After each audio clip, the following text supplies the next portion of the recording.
Welcome to Sparky Lesson 2, Setting Up Sparky for Your Business. In our last lesson, we learned how to navigate through Sparky. In this one, we're going to take a look at the initial settings to get you up and running. You can access your settings by clicking on the cog icon at the top right of your screen, or by selecting Settings from the Account submenu. In the Account section, you can add a labour rate for yourself, as well as change the name of your role. This role will display when allocating labour from timesheets. In account settings, you can also update your mobile number, email address, and if you scroll down the bottom, you can change your PIN code as well. Next, we're going to look at pricing, where you can select either margin or markup and add preferred values for products, labour, and other costs. Here, you can also enable customer pricing, which will allow you to create special pricing profiles that you can allocate to your customers. In the company section, you can add relevant company details. To add a company logo for your quotes and invoices, upload an image and adjust numbers to stretch and squeeze the image. Under business details, you can check and change your business details to make sure they're up to date. If you'd like to include payment information on your customer invoices, you can add banking information under the bank account details section. Add delivery addresses to your delivery address list to have orders you make in Sparky delivered to your place of business, home, or job site. If you want to switch between staff mode and one-man band, you can change this in the Personalize section. You can also set a default home screen for your staff upon logging in, as well as update the email address you want your customers to reply to when Sparky sends them a quote or invoice. Under quote and invoice settings, you can customize your quotes and invoices by adding notes or changing the way that they display.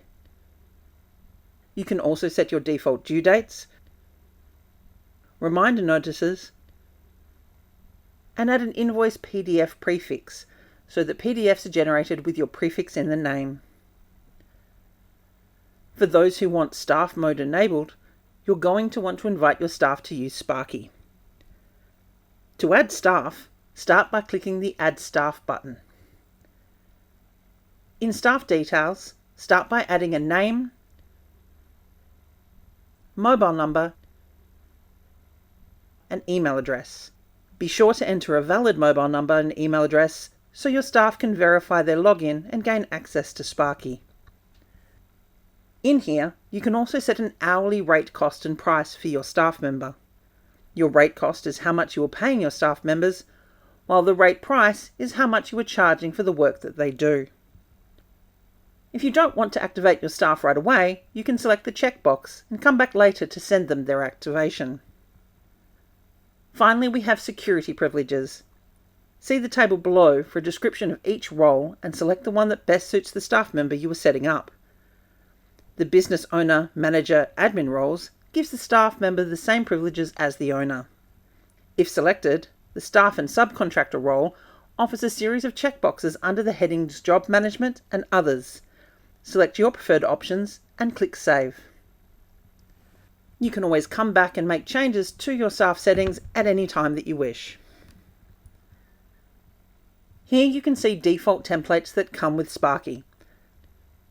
Contents in the angle brackets are system placeholders for actual information from Sparky. You can review and change the content in the available templates to customize the emails that Sparky sends to your customers. Email templates are email subject and body pairs for quotes, invoices, and invoice due emails, while notification templates allow you to customize the text messages your customer receives when you let them know you're on the way to the job.